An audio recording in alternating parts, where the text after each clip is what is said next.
안녕하세요. 제 고등학교 절친이 이곳에 자주 오는 모양입니다. 저는 딸아이 하나 있는 주부인데 너네 모질고 모진 시댁 이야기를 써보라고. 네가 겪은 일 정도면 베스트글에 올라갈 정도로 막장이니 이곳에 사연을 써보라고 그 친구가 자꾸 권했어요. 상식 이하의 시댁과 남편을 겪으면서 이렇게 사는 게 맞는 건지 결혼 내내 고민하고 고민했어요. 내 잘못 같고 치부 같아서 절친인 친구 외에는 제대로 털어놓지 못했는데 이곳에서 얼굴 모르는 분들께 하소연하면 억울함이 조금은 풀릴까 싶어 글을 쓰기 시작했습니다. 사는 게 녹록치 않아 바쁘고 정신없다 보니 글을 제대로 배우지 못했어요. 내용이 길고 두서없더라도 이해해주세요. 다들 그렇듯이 전 그저 평범한 가정에서 자랐어요. 부모님은 배움이 짧고 가진 재산이나 기술이 없으셔서 제가 어릴 때 이 일 저 일 다 하셨던 것 같습니다. 워낙 과묵하고 어려운 사정 티내지 않는 저희 아버지는 건설 자재로 옮기는 운수업을 하셨는데 매일 아침 일찍 집을 나서고 밤늦게 퇴근해서 돌아오셨어요. 아버지와 많은 시간을 보내지는 못했지만 아버지는 겨울에는 귤을, 여름에는 자두를 제가 자는 침대 머리맡에 두셨습니다. 제가 귤과 자두를 참 좋아했거든요. 직접 사달라고 말도 못했는데 엄마한테 들으셨는지 이제는 좋아하지도 않는 저 과일들을 제가 성장한 이후에도 한 번씩 사오셨네요. 그래서 집이 넉넉하진 않았어도 가족끼리 서로 위하고 아버지를 존경하며 커왔죠. 부모님이 열심히 일하셔서인지 제가 대학생이 되어서는 동네 인테리어 가게를 여셨어요. 가게 개업식 때 두 분이 너무 좋아하셨던 일이 눈앞에 선합니다. 그 무뚝뚝한 아버지가 눈물을 훔치는 모습도 보이셨으니까요. 저는 부모님이 열심히 사는 모습을 보고 자랐고 맏딸이라서 책임감이 강한 편이었어요. 서울 4년제 대학교를 다니면서는 부모님께 손 벌리기 싫어서 과외와 친구들이 소개해주는 파트타임 아르바이트 등 할 수 있는 한 닥치는 대로 했습니다. 그 돈으로 학비랑 저와 동생 용돈까지 해결했었으니까요. 대학교 때 기타 동아리 활동도 하고 제가 좋아하는 가수 있거든요. 이승환 콘서트도 가고 그런 대학 생활을 보내고 싶었는데 저에겐 취업과 내 집 마련이 꿈일 정도로 악착같이 아끼고 돈을 모았습니다. 대학생이 청약저축도 가입해서 매달 꼬박꼬박 납입했으니 말 다 했죠.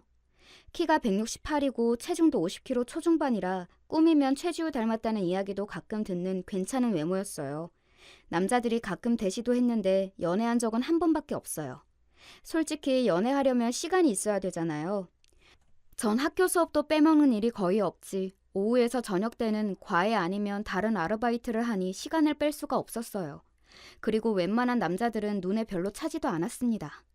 대학교 때 도도하다는 말 좀 들었습니다. 아, 그때 많은 남자들을 만나봤다면 지금처럼 똥 밟지 않았을까 하는 후회 가끔 하곤 해요. 제 신세 생각하면 진짜 똑똑한 여자는 연애도 많이 하고 좋은 남자 보는 눈 키우고 결혼한다는 거 맞는 말이지 싶네요. 어쨌든 그러다가 꽤 이름 있는 중견기업에 임원비서로 취업하게 되었습니다. 연봉도 괜찮고 외모도 빠지지 않는 편이다 보니 소개팅이 줄을 섰죠. 취업 다음은 좋은 남자와 결혼이 제 목표인 양 소개팅을 여러 번 하게 되었습니다. 그중 같은 계열사에서 연구원으로 있는 지금의 남편을 소개팅으로 만났어요.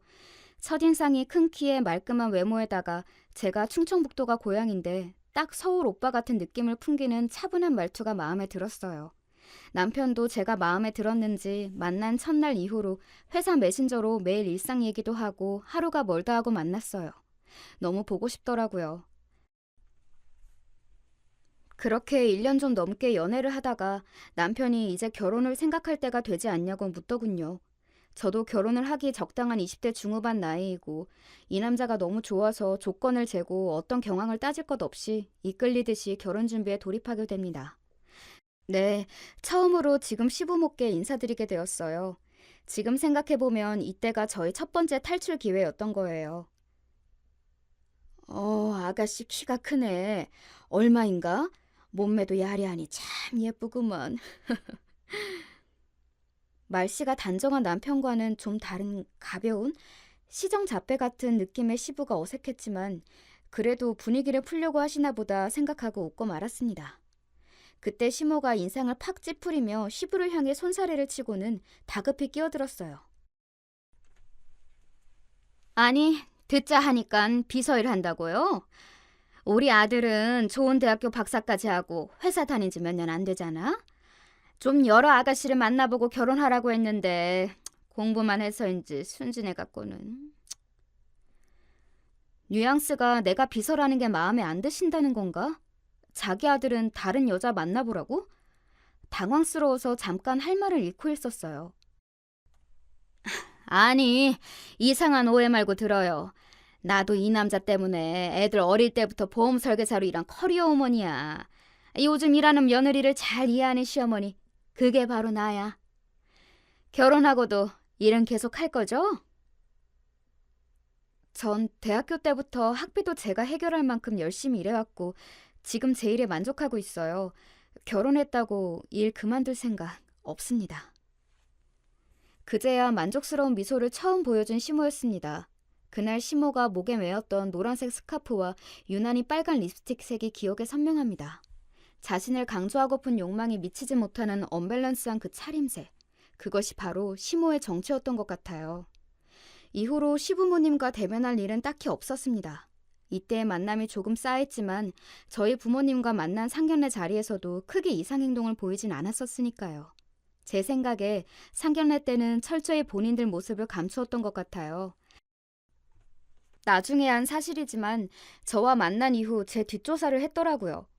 저희 부모님이 인테리어 가게를 하면서 좀 여유가 생겨서 집과 부모님 가게도 있었고 저와 남동생이 모두 잘 취업해서 제 인생에서 경제적으로 가장 좋은 때였거든요.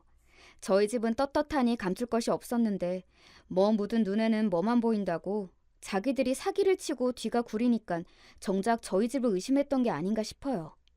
그날 저와 만난 자리에서 자신들은 서울 아파트 대형 평수에 살고 있으며 외제차도 갖고 있고 시모가 보험 설계왕으로 우대받으며 매달 1,000단위로 번다고 자랑을 늘어놓았던 것들이 결혼하고 보니 모두 거짓인 게 들통났으니까요.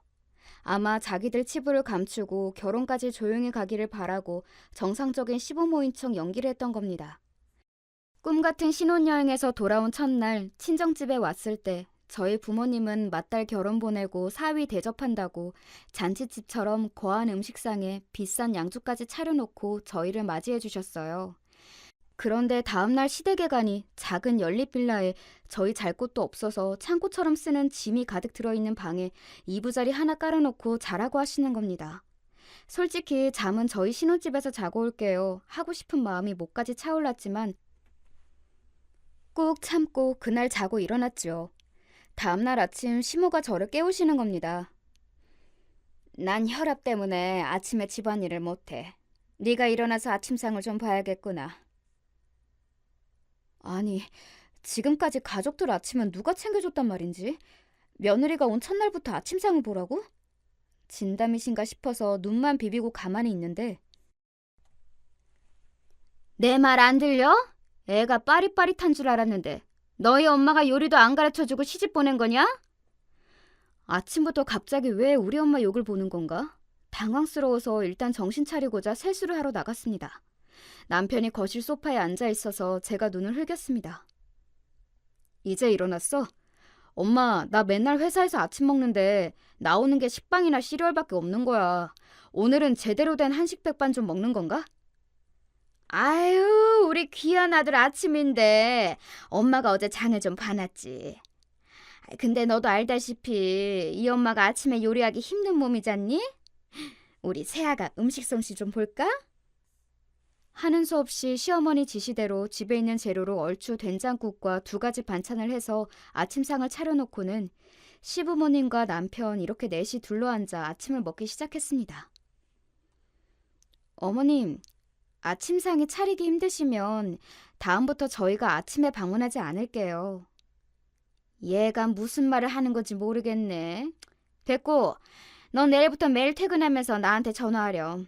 사실 나는 너네를 좀 끼고 살면서 가르칠 거 가르치고 그러고 싶었는데 아휴 아들 얘기 들어보니 네가 분가해서 살고 싶다며? 그럼 어떡하니? 전화로라도 교육도 받고 서로 친해져야 되지 않겠어? 제가 전화를 자주 하는 편이 아니라서요. 매일은 어렵고 자주 전화 드릴게요. 그냥 매일 하면 돼. 아이고 된장국 맥맛이네. 육수 내는 것도 모르나 보네. 그 이후에 자기들 매달 용돈은 어떻게 할 거냐는 등 시부가 사업하다가 사기를 당하는 바람에 원래 살던 대형 아파트에서 잠깐 지금 빌라에 온 것이니 오해 말라는 등 늘어놓는 시모의 말을 듣는 둥 마는 둥 그날은 그렇게 보냈습니다. 신혼집으로 돌아와서 남편을 앉혀놓고 진지하게 얘기했습니다. 오빠, 나한테 집안 얘기했던 거 다 거짓말이야? 오늘 어떻게 된 거야? 예상과 달라서 나 너무 놀랐어. 우리 엄마가 다 설명해 줬잖아? 엄마가 우리가 빌라 사는 거 알면 우리 집 어줍지 않게 본다고 예전에 살던 아파트로 둘러댄 거야. 난 너 그런 애 아니라고 해명했는데 지금 보니 엄마 말이 맞는 건가 싶네. 무슨 말을 그렇게 해? 우리 집도 예전에 어려웠어. 그래서 솔직히 얘기했어도 나 이해했을 거야. 다만 거짓말은... 아, 됐어. 우리가 엄마 집에서 사는 것도 아니고 왜? 그게 문제가 돼? 그럼 그 말씀은 뭐야? 매달 생활비를 드려야 해? 그리고 매일 전화라니. 알고 있었어, 오빠는? 우리 엄마가 한다면 하는 사람이라서 나도 처음에는 전화 매일 못 드렸더니 받을 때까지 하셔서 나도 결국엔 매일 전화해. 익숙해지면 할만해. 우리 엄마가 뭐 전화해서 이상한 거 하시나. 그리고 엄마가 나랑 형 키우면서 고생 많이 하셨어. 한바지 파면서 돈 벌고 그래서 화나면 좀 거칠게 말씀하시는 건 있는데 속은 깊은 분이야. 아니 잠깐만, 보험 설계사라고 하시지 않았어? 한바집이 뭐야? 아, 아니 예전에 보험도 하셨어. 암튼 난 원래 50만 원씩 용돈 드렸으니까 이제 너도 왔으니 두 분한테 각각 50만 원씩 드릴 수 있겠다. 남편은 그렇게 둘러대고는 자기 서재로 쏙 들어가 버렸습니다.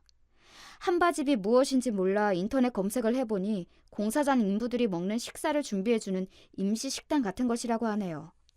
혈압 때문에 아침을 차리지 못한다는 말도 그저 저 부려먹으려는 핑계고 흥분하면 튀어나오는 거친 말이나 세련되지 못한 차림새 등이 이제야 이해가 갔습니다. 이런 일들로 대화를 하면 할수록 남편은 피하고 가끔은 우리 집을 무시하냐며 화를 내는 일들이 반복되니 저도 나중에는 지쳐서 시모의 요구들을 하나둘 맞춰주기 시작했습니다.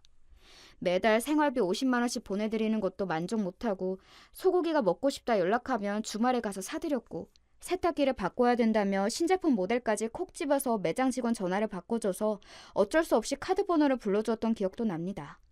그렇게 물욕도 많은데 두 분이 사시면서 왜 그리 씀씀이가 해프고 남에게 과시할 것만 생각하시는지 저희 집과는 좀 달라서 늘 불편하고 불편했습니다. 하지만 그런 시모의 요구에 무조건적으로 따르는 남편이 더 야속했어요. 그렇다고 이혼할 정도로 남편이 잘못한 것은 아니니 제 속만 타들어가고 친정 부모님이나 친구들에게 하소연도 제 성격상 못하고 끙끙 앓아야 했습니다. 그러다가 우리 부부에게 축복과 같은 딸아이가 찾아왔습니다. 아이를 임신하고 초기부터 입덧이 너무 심하고 병원에서 입원을 권유할 정도로 몸이 안 좋았습니다. 모시는 임원분이 언제까지 회사를 다닐 거냐고 한 번씩 물으시더라고요. 똑부러지게 일 잘한다고 칭찬하셨던 분인데 임신한 비서는 달갑지 않은 모양이었습니다. 꾸역꾸역 회사 눈치를 보다가 임신 막달이 되어서 퇴사를 하게 되었습니다. 퇴사하는 날 같이 일한 부서 환송 회식을 하는 자리에 있는데 갑자기 잔뜩 화가 난 시모의 전화를 받았습니다. 너 어디냐?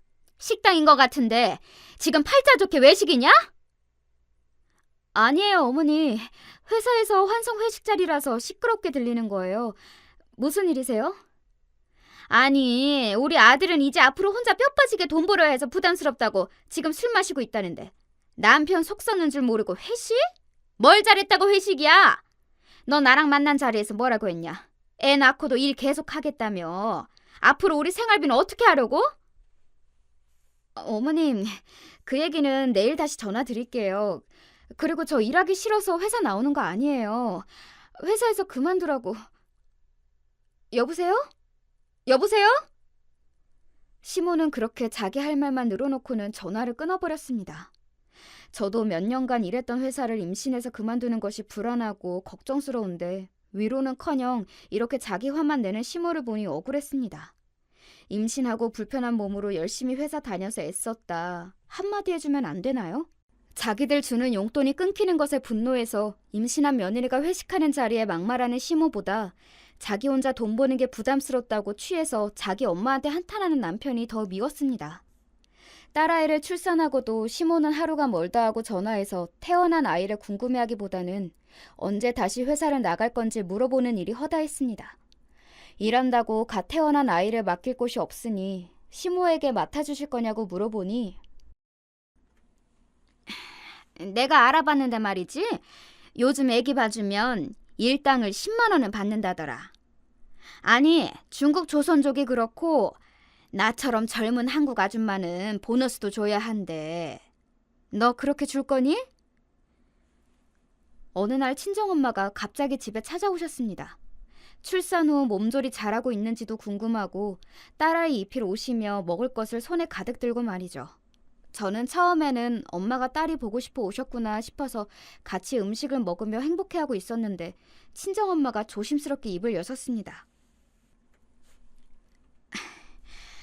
혹시 김서방 집에서 전화 자주 하시니? 너한테 잘해주시는 거지?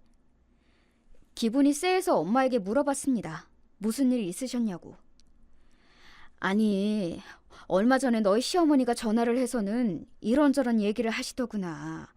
지금 우리 가게 상황도 물어보고 혹시 너희에게 돈을 꿔줄 수는 있는지 뭐 그런. 그래서 너희에게 무슨 일이 있나 싶어서 오늘 들러본 거야. 아니, 왜 그런 일로 엄마한테 전화하신대?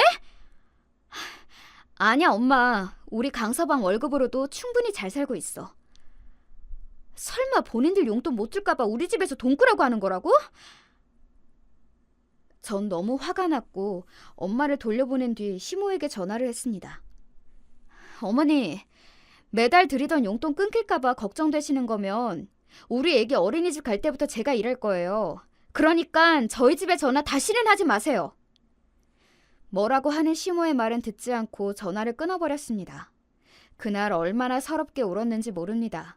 전 돈돈거리는 시모가 끔찍해서라도 딸아이가 만 2세가 되자 어린이집에 맡기고 마트에서 일을 했습니다. 계약직 아르바이트다 보니 많지는 않지만 매달 시모에게 50만 원씩 드리고 남는 돈은 제 비상금 적금을 들었습니다. 어느 날 남동생이 집에 찾아왔습니다. 누나, 잘 지내? 우리 유진이가 아이스크림 케이크 좋아한다고 해서 사왔지. 아이고, 삼촌이 그런 걸 다 기억하고. 유진이가 집에 오면 좋아하겠다. 너는 회사 잘 다니고 있지?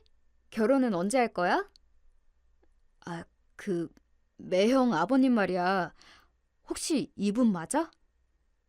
남동생이 내민 휴대폰에 저장되어 있는 사진은 네, 시아버지가 맞았습니다. 아니, 네가 왜 시아버지 사진을 갖고 있어? 이 옆에 분은 누구야? 아니, 내가 이 얘기를 해야 하나 고민을 하다가 온 거야, 누나. 왜냐면 이걸 본 게 한두 번이 아니라서. 당황한 저에게 남동생이 목격한 일을 설명해 주었습니다. 남동생 회사 건물에 골프 연습장이 있는데 엘리베이터에서 여러 번 마주친 노년 커플이 있더랍니다. 엘리베이터에서 낯뜨거운 애정 행각과 스킨십, 5, 60대로 보이는 여자분이 오빠 오늘 좋은 것 좀 먹고 왔어? 70 전후로 보이는 남자분이 공치고 우리 예쁜이도 잘해줄 힘도 채워왔지. 뭐 대충 이런 대화를 나누는 모양새가 딱 봐도 불륜 같은데 자주 마주치다 보니 이 남자분이 우리 시부 같다는 거였습니다. 그래서 결혼식 사진을 찾아보니 자기 생각에는 영락없는 제 시부였던 겁니다. 혹시 몰라서 셀카를 찍는 척 그 커플 사진을 찍어서 저한테 확인을 한 겁니다. 아니, 남동생이 시부 불륜 현장을 목격했다니요. 그것도 여러 번. 이게 말이나 됩니까? 일단 저는 시부가 아닌 것 같다고 둘러대고 남동생을 보냈습니다. 부모님 귀에 들어가면 괜한 걱정하실 것 같아서요. 그리고 저녁 때 퇴근한 남편을 잡고 슬며시 물어봤습니다. 여보, 아버님이 혹시 젊었을 때 사고 같은 거 치셨나? 여자 문제 같은. 누가 그래? 엄마가 그 얘기를 당신한테 하셨어? 저는 속으로 사실이구나. 하지만 일단 남동생이 목격한 얘기는 함구하기로 했습니다. 그냥 그때는 왠지 섣불리 아는 척하지 않는 게 좋겠다는 생각이 들었거든요. 그리고 직감대로 이 일은 후일 저에게 큰 무기가 되었습니다. 어느 날 반갑지 않은 시모의 전화가 왔습니다. 너는 애가 통 전화가 없냐? 아니, 내가 매일마다 안부 인사 드리라고 했어, 안 했어? 너희 엄마는 시어른들한테 잘하라고 안 가르치디? 어머님, 그래도 제가 5일에 한 번씩 드리려고 노력하는데요. 마트 일 하다 보면 정신도 없고요. 아니, 됐고 우리 첫째 아들 집에 좀 다녀와야겠다. 시아주버님 댁에 제가 무슨 일로요? 우리 첫째가 공부만 할 줄 알았지 워낙에 귀하게 자랐어요. 어제부터 여행 갔다니깐 집이 비어있을 거야. 거기서 집안 대청소 좀 하러 가야지. 하나뿐인 시아주버님 혼자 사는 게 안쓰럽지 않디? 너 내가 능력 있고 참한 아가씨 소개시켜주라는 건 어떻게 되고 있는 거야? 네, 혼자 사는 귀하신 시아주버님이 계셨습니다.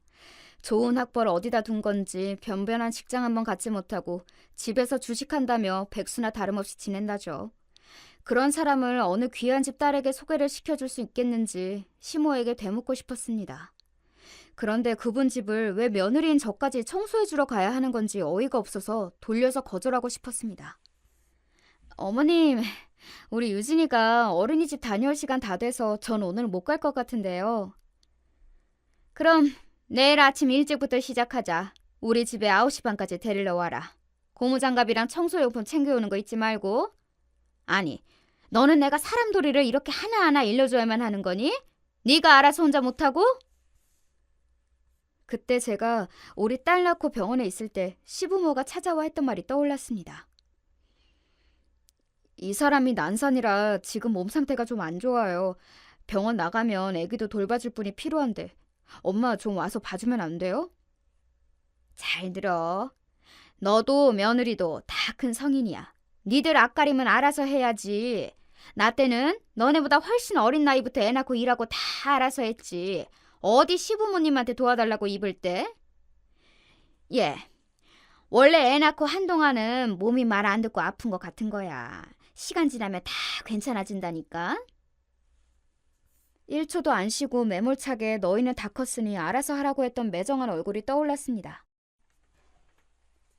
40이나 돼서 혼자 살림도 못하고 집에서 노는 자기 큰아들은 성인이 아니랍니까? 다음날 시모와 갔던 아주버님 집은 말이 안 나왔습니다. 배달 용기와 컵라면 등 쓰레기에 소주병이 집안 곳곳에 너저분하게 있었습니다. 주방 개수대에는 음식물 눌러붙은 거 하며 쉰내가 진동하는 통에 마스크를 쓰지 않고는 견딜 수가 없었어요. 어머님, TV 프로그램 세상에 이런 일이 나올 법한 집이네요. 시아주버님은 성인이 돼서 앞가림은 못하도록 공부만 하셨나 봐요? 예, 원래 남자들이 이렇단다. 니네 시아버지도 내가 양말 한 짝부터 다 챙겨주고 집에서 뭐 하는 일이 있기는 한 줄 아니? 그런 거 보면 너는 참 결혼 잘했다.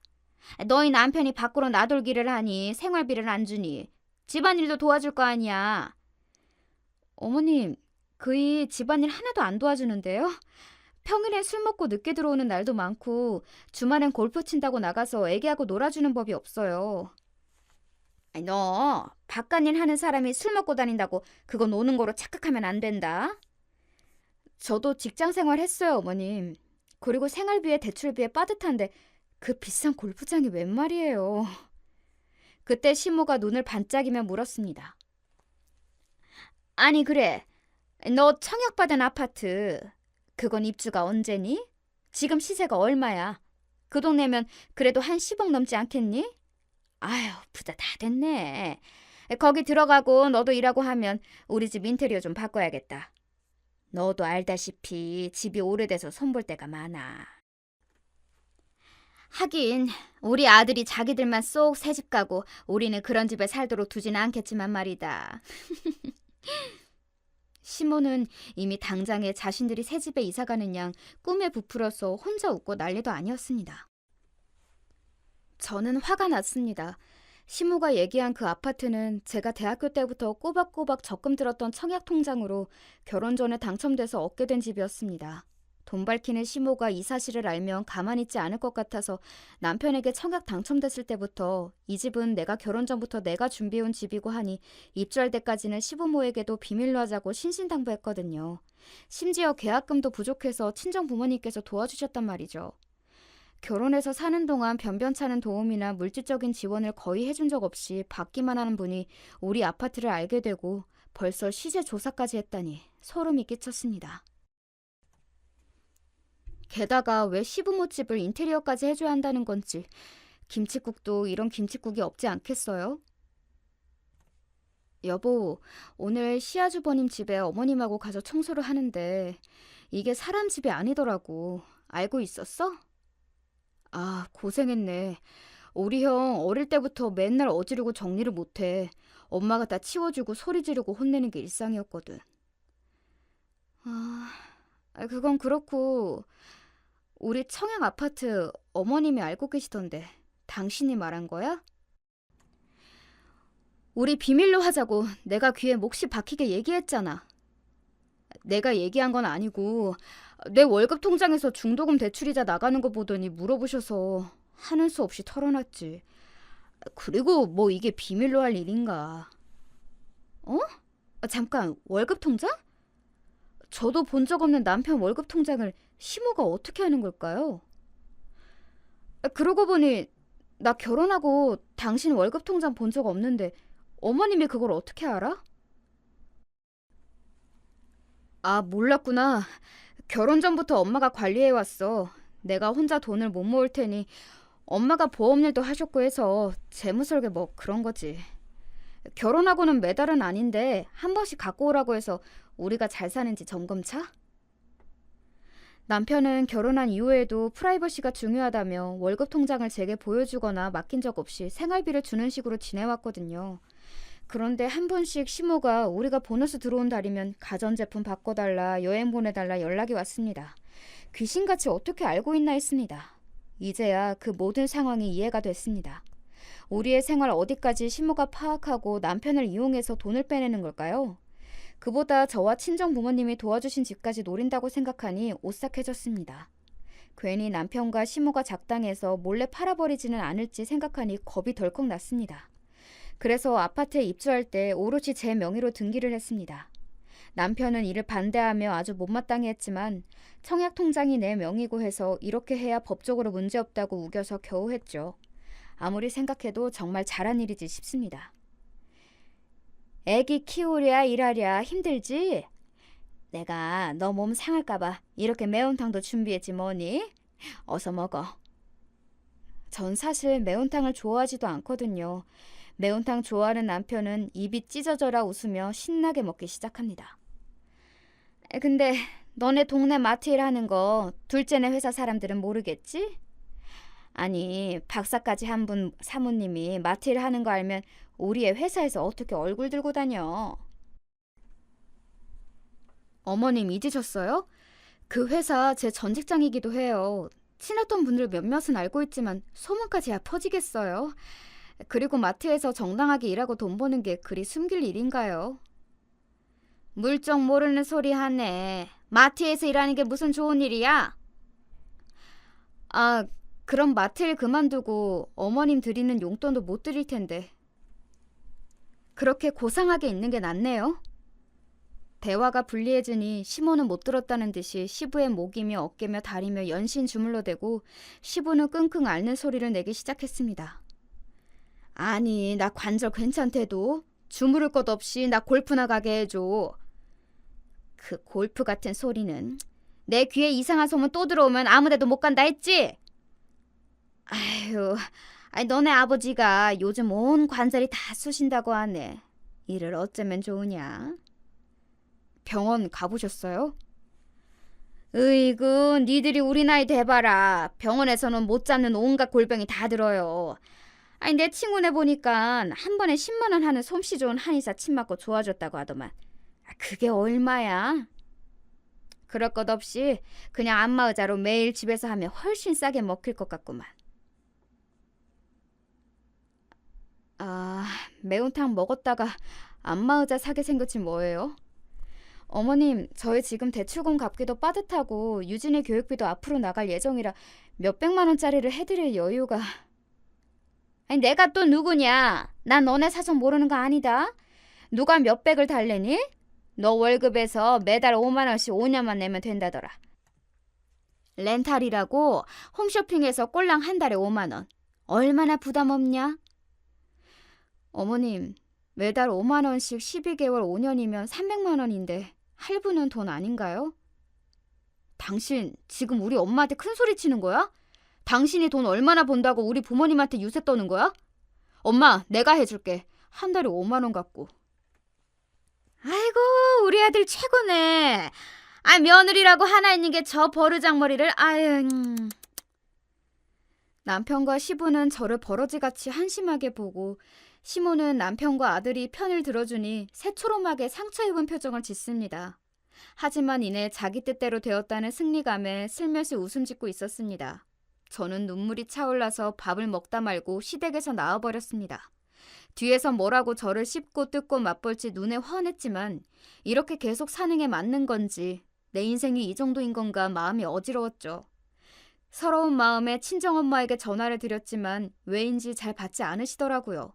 전화를 잘 받는 분인데 무슨 일이 있는지 걱정돼서 동생에게 전화를 걸었습니다. 엄마가 전화를 안 받으시네? 집에 무슨 일 있어? 누나, 오랜만이네? 사실 나도 얼마 전에 알게 되었어. 아버지랑 같이 인테리어 사업하시는 아저씨 있잖아. 우리가 맨날 김씨 삼촌이라고 불렀던 그 사람. 아무래도 그 삼촌이 우리 가게 돈 몽땅 챙겨서 잠적한 것 같아. 그래서 아빠랑 엄마는 백방을 수소문해서 그 삼촌 찾고 있고, 그런데 이미 인테리어 계약한 고객 돈까지 들고 튀어서 지금 계약자들이 와서 항의하고 지금 가게가 난리도 아니야. 하늘이 무너지는 것 같았습니다. 그 가게는 부모님이 젊은 시절부터 온갖 일을 하시며 겨우 장만하고 일궈온 부모님의 소중한 삶의 터전 그 자체였기 때문이죠. 예전부터 아버지와 함께 일해서 친분이 두터웠던, 우리 집에도 자주 와서 절 예쁘고 야무지다며 칭찬해줬던 김씨 삼촌이 그런 짓을 했다니 믿을 수가 없었습니다. 제 마음이 이런데 그 배신감에 부모님 속은 오죽하실까요? 그 길로 아버지 가게로 가니 어떤 중년 아주머니가 부모님에게 삿대질을 해대며 뭐라 하는 장면을 보고 말았습니다. 그 모습을 딸인 제가 알게 되면 부모님이 더 속상해하실 것 같아서 그저 아무것도 못하고 집으로 와야 했습니다. 그렇게 돌아온 날 고민 끝에 당장 생활비도 없으실 것이 걱정돼서 제 월급 중 30만 원씩 부모님 계좌에 이체해드렸습니다. 사실 더 드리고 싶었지만 지금 생활도 빠듯한 데다가 시모가 알면 난리칠 것도 두려웠기 때문에요. 이런 제가 너무 바보 같지 않으세요? 그러던 어느 날 퇴근하고 집에 오니 시모와 남편이 우리 집 거실에 있었습니다. 둘은 심각한 얘기를 하고 있더니 제가 현관문을 열자마자 저를 바로 자기들 앞으로 앉혔습니다. 무슨 일 있으세요? 연락도 없이 두 분이 같이 먼저 와 계시고. 그건 네가 알지. 내가 하도 답답해서 오죽하면 너가 싫어라 하는 거 알면서 너네 집에 이렇게 왔겠니? 당신 말이야, 나 몰래 당신네 집에 생활비 보내고 있었어? 미리 말 못해서 미안한데 갑자기 부모님 인테리어 가게 상황이 안 좋아졌대. 이래서 통장은 내가 관리해야 되는 거야. 남편 시부모 무서운 줄 모르고 돈을 빼돌려? 저는 더 이상 참을 수가 없었습니다. 어머님, 저희 집 사정이 어떻게 됐는지, 얼마나 딱한 사정이길래 제가 생활비를 보내게 된 건지 물어보시는 게 도리 아닌가요? 뭐? 도리? 이게 어디 시어머님 앞에서 도리를 찾아? 남편은 급히 시모를 말리며 저를 노려봤습니다. 뭘 잘했다고 우리 엄마한테 그렇게 말해? 우리 가게가 망하게 생겼단 말이야. 우리 부모님 어떡해.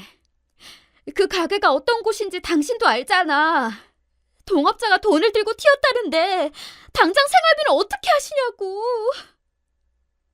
저는 서운한 마음에 눈물을 참을 수가 없었습니다. 아니, 아버님은 가게를 어떻게 하셨길래 이 지경이 된 거야? 지금 그게 우리 부모님한테 할 소리야? 도울 수 있는 건 돕고 그 마음을 위로해드리는 게 먼저 아니야? 저는 화가 나서 벌떡 일어나서 쏘아붙였습니다. 그때 남편의 전화가 울렸습니다. 씩씩대던 남편은 전화를 받으며 집 밖으로 나가버렸습니다. 그렇게 나가는 남편을 보고 있던 찰나 눈앞이 노래졌습니다. 네가 죽으려고 작정했구나. 어디 하늘 같은 서방에게 못 본 것처럼 대들어? 오냐, 너 오늘 내가 제대로 가르쳐주마. 시모는 제 머리채를 잡고 흔들었습니다. 60대 여자의 힘이 이렇게 센 건지 갑자기 당황해서 그런 것인지 전 쉽사리 빠져나올 수 없었습니다. 어머니! 이러는 경우가 어딨어요! 놓으세요! 이년아, 미쳤어? 돈이 남의 돈이야? 네 말대로 돈을 친정에 갖다 바쳐? 시모가 제 머리채를 잡고 놓아줄 기색이 보이지 않아서 저는 있는 힘껏 시모를 밀었습니다. 그 난리에 뒤에 있던 고무나무 화분이 넘어져서 깨지기까지 했습니다. 집에 들어온 남편은 흙을 덮어쓴 채로 나자빠져 있던 우리 둘을 보고 깜짝 놀라며 시모를 일으켰습니다. 아니, 이게 어떻게 된 일이에요? 둘이 싸웠어요? 시모는 울먹이며 남편 팔에 안겨 말했습니다. 내가 이 꼴 보자고 너를 키운 게 아니다. 너 알지? 니네 아빠가 밖에서 놔두느라고 너희 두 형제 키우겠다고 고생한 거. 그거 모르면 사람 새끼가 아니지. 그럼 당장 우리 엄마한테 무릎 꿇고 사과해. 여보! 그치만 어머님이 먼저 쌍욕하면 내 머리채를... 듣기 싫어! 난 이런 몰상식한 여자랑은 못 사니까 당장 손이 발이 되도록 싹싹 빌지 못해? 상황이 어쩌면 이렇게 꼴사납게 돌아가는 것인지 어안이 벙벙해져서 머리는 산발하고 슬리퍼도 짝짝이로 신은 채 집 밖으로 다급히 나왔습니다. 이렇게 우스운 꼴을 하고 정처 없이 걸으며 그동안 그 사람을 만나 연애하고 결혼 생활을 해온 거의 10년의 세월이 허망하게 느껴졌습니다. 저도 모르게 무작정 한강다리로 걸어갔습니다. 전 남편에게 뭐였을까요? 시댁의 몸종 같은 그 정도밖에 안 되는 걸까요? 전 한강 물길 속에 몸을 던지면 이 속이 편안해지지 않을까 그런 나쁜 마음을 먹고 있는데 그 순간 우리 이쁜 딸 친정 부모님의 얼굴이 떠올랐습니다. 내가 세상에 없어지면 우리 귀한 딸이 저런 지옥 같은 집에서 자랄 생각이 드니 이런 멍청한 짓 해서는 안 돼 하고 정신을 다잡았습니다. 지푸라기라도 잡는 심정으로 누군가에게 도움을 청해야겠다고 생각하고 고등학교 절친에게 전화를 걸어 만나기로 했습니다. 세연아, 오랜만이야. 나 지금 네 도움이 필요해. 들어줄 수 있을까? 으이구, 맨날 바쁘다고 연락도 없는 우리 친구님이 부르시는데 왜 못하겠냐? 어서 우리 집으로 와. 언니가 맛있는 밥 해줄게. 우리 뭐라도 먹으면서 천천히 얘기하자. 친구가 해준 따스한 밥을 먹으며 전 그간 있던 일을 친구에게 모두 낱낱이 털어놨습니다. 이젠 자존심이고 뭐고 누구에게라도 도움을 청해서 상황을 바꿔야 했으니까요. 친구는 한참을 듣더니 제 눈물을 닦아주며 말했습니다. 너희 부모님한테 자랑스러운 딸이지? 너희 유진이한테는 소중하고 든든한 엄마야. 학교 때부터 똘똘하다는 소리는 다 듣고 살아온 네가 왜 그런 말종들하고 사는 거야? 결정해. 독하게 네 인생을 위해서 결정하란 말이야. 친구와 긴 시간 이야기하며 뭔가 제 안에 어떤 것이 뭉클하고 잡히는 느낌이었습니다. 이젠 더 이상 숨고 도망다니면서 비겁하게 살고 싶지 않았습니다. 저는 그날 밤 집에 들어와서 엄마를 기다리다 눈이 부은 딸을 곤히 재우고 거실에 깨진 화분과 흙을 치우며 다짐했습니다. 복수와 응징. 이날부터 저는 독하게 마음먹고 드라마 속 복수의 화신이 된 것처럼 살았습니다. 아내의 유혹 드라마에서 민소희가 한 것처럼 얼굴에 점을 찍든 뭐든 다 할 수 있을 것 같은 악에 바친 마음이었습니다. 어느 날인가 친구와 변호사를 찾아가서 제 이야기를 하며 이혼할 수 있는지 상담했습니다. 남편에게 외도라든지 법적으로 구체적인 귀책 사유가 없기 때문에 협의 이혼 쪽으로 가야 한다고 하더군요. 남편과 시모가 한 정신적 육체적 폭행은 진단서도 필요하고 이 정도로는 승소 판결받기 어렵다고 설명했습니다. 그리고 지금 그 사람들은 이혼보다 돈이 더 중요한 사람들 같은데 차라리 그쪽으로 복수를 해주는 것이 어떻겠느냐고 변호사분이 한 가지 방법을 귀띔해 주었습니다. 정말 눈이 번쩍하는 아이디어였죠. 그날로 저는 부동산에 가서 지금 아파트의 시세에 맞춰 집을 매도하되 갭 투자자를 찾아달라고 했습니다. 우리는 전세로 살고 있으면서 소유권만 넘겨서 그 차익을 취하려고 했던 거죠. 2달 만에 저는 아파트를 매도하고 전세금을 뺀 차액 10억 정도를 손에 쥐게 되었습니다. 그리고 뒤도 돌아보지 않고 바로 10억을 친정아버지 계좌로 송금하고 전화를 드렸습니다. 아빠, 제가 보내드린 이 돈 그냥 드린 거 아니에요. 사업 다시 잘 일으키시고 저한테 이자까지 해서 갚아주시라고 드린 돈이에요. 저 고생해서 키워주셨는데 그냥 받으셔도 되는 거예요. 강서방이나 시댁에는 아무 말 마시고요. 아빠는 적잖이 당황했지만 제 결어한 모습에 어떤 뜻이 있겠구나 하시고는 고맙다는 말씀만 나지막하게 남기셨습니다. 저는 처음으로 효도다운 효도한 것 같아서 여한이 없었습니다. 왜 그동안 내 돈을 마음대로 내가 원하는 좋은 곳에 쓰지도 못하고 숨죽이며 살았던 걸까? 지난날의 내 자신이 바보로 느껴졌습니다.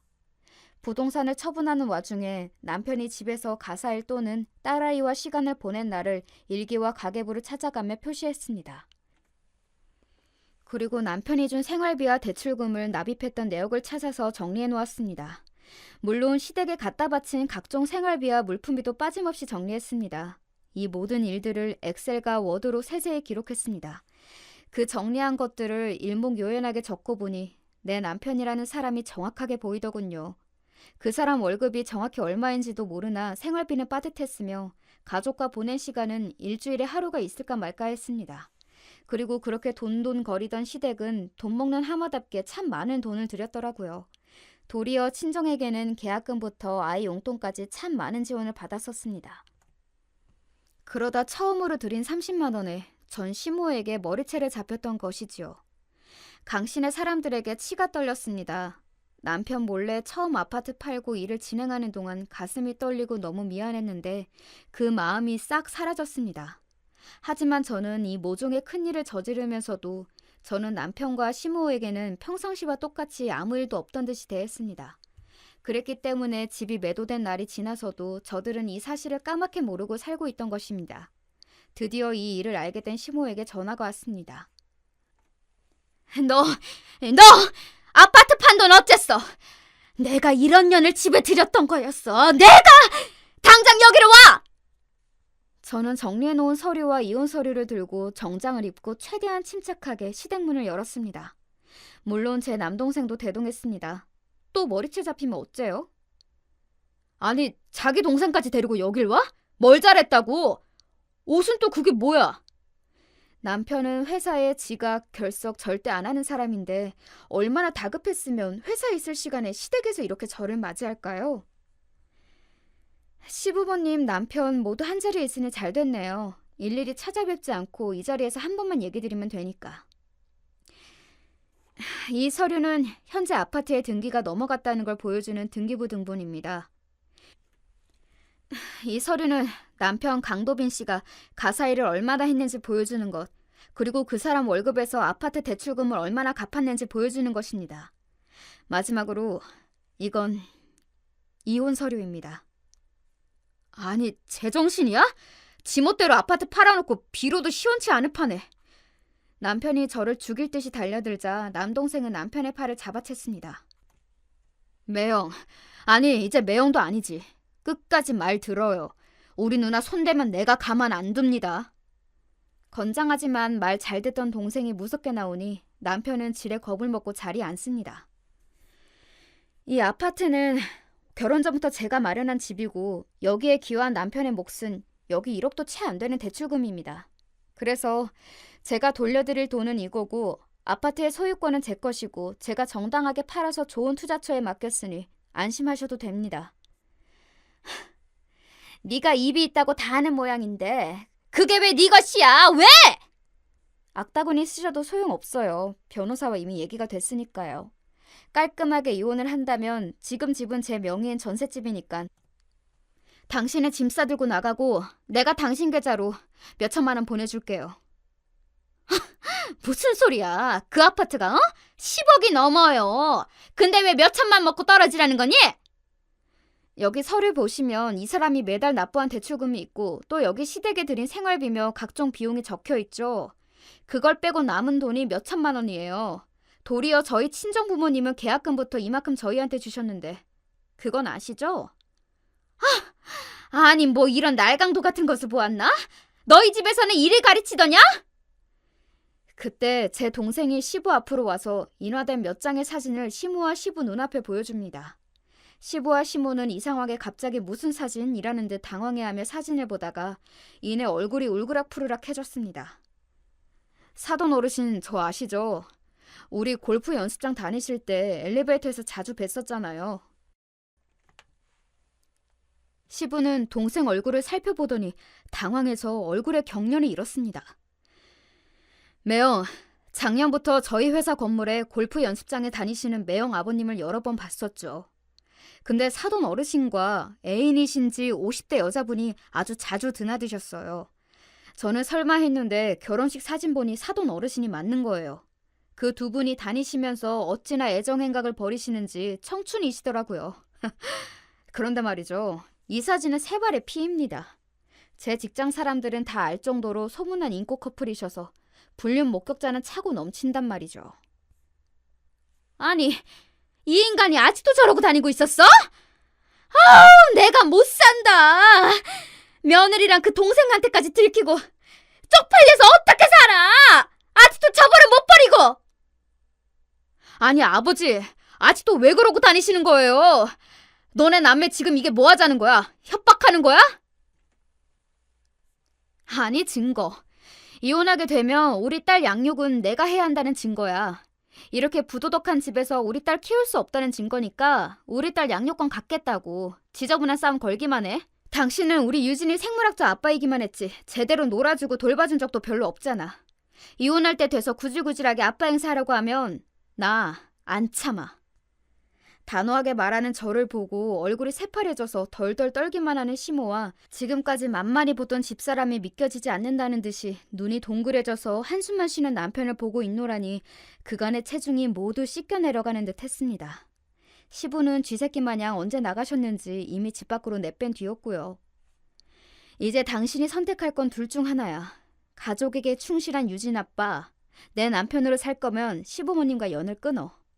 시부모님과 연을 끊지 않겠다면 나랑 연을 끊으면 돼. 그럼 아까 말한 그 돈 갖고 집을 나가주면 좋겠어. 오늘 우리 아파트 현관 밖에 당신 짐을 내놓을게. 가져가. 생각할 시간이 필요하겠지?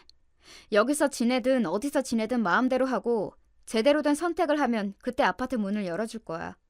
비밀번호는 당연히 이미 바꿔놓았고 이혼 결심 서면 연락 줘.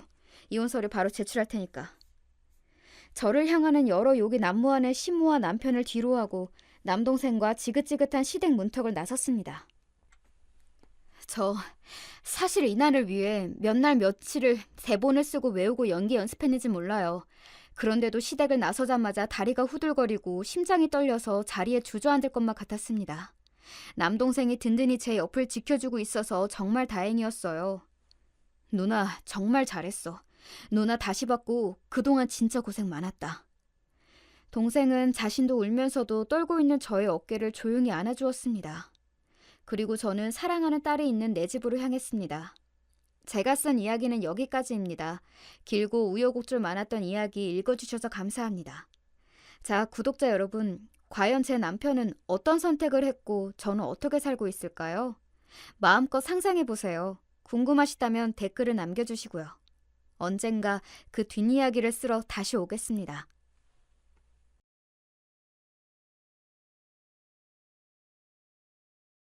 안녕하세요. 임금님 귀는 당나귀 귀라고 외쳐보는 심정으로 사연을 신청하게 되었네요. 저는 서울 변두리에 살고 있는 30대 여자고요. 결혼해서 남편과 아이가 있답니다. 제가 태어나고 자라면서 가족의 끈끈한 정을 느껴보거나 심적으로 크게 가족을 의지해보지를 못했어요. 가정 환경이 그리 평탄하지 못하였거든요. 남편이랑 연애하던 시절 그리 다정하지도 세심하지도 못한 이 남자가 결혼하고 싶을 만큼 좋았던 것은 어쨌거나 저만 바라보고 위하면서 한눈 안 파는 외골수 면모가 강하다는 건 분명하기 때문이었죠. 이 남자라면 결혼해서 가정을 꾸리고 살아도 좋을 것 같았어요. 저보다 결혼에 의욕적이었던 건 남편 쪽이었으나 시댁의 반대에 부딪혀서 저희 부부의 시작은 수월하지 못했어요. 저희 조건이 너무 별 볼 일 없어서 며느리 삼기에는 영 탐탁지 못한다는 것이 시부모님의 주장이셔서 속이 많이 쓰렸었네요. 제가 하나도 잘난 것 없는 사람임은 진작에 알고 있었다지만 그런 식으로 지적당하고 제 존재 자체가 깎아내려지니까 기가 확 죽었어요. 남편은 그래도 어떻게 해서든 반대 이겨내보자고 우리 여기서 포기하지 말자고 해주었지만 사람 마음이라는 게 자기 싫다고 하는 사람들 보면 자연스레 그 앞에서 움츠러들게 되는 거잖아요. 그래서 저는 자신이 없었던 것 같아요. 우리나라의 사회 정서 특성상 결혼에 있어서 부모를 배제할 수 없었기에 시부모님이 저렇게 반대하신다는데 남편이라고 앞으로 별 뾰족한 수가 있을까 싶었고요.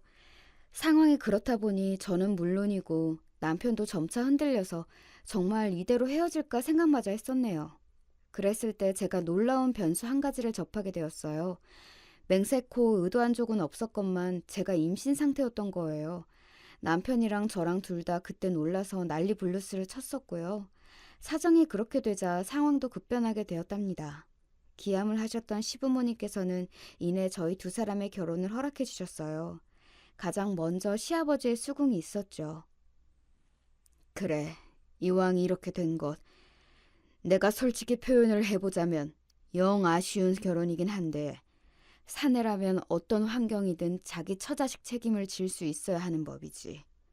그렇다면 앞으로 그런 책임감을 보이면서 잘 살아라. 남편은 반드시 그렇게 하겠다며 시아버지 앞에서 약속을 드렸어요. 그 다음으로는 시어머니께서 깊은 한숨을 연달아 내쉬시더니 고개를 끄덕끄덕 하셨어요. 애가 들어섰다는데 뭘 어쩌겠냐. 내가 환장해서 죽겠는 심정은 심정이고 현실을 보자면 우선 너네 둘 결혼식부터 올려줘야지.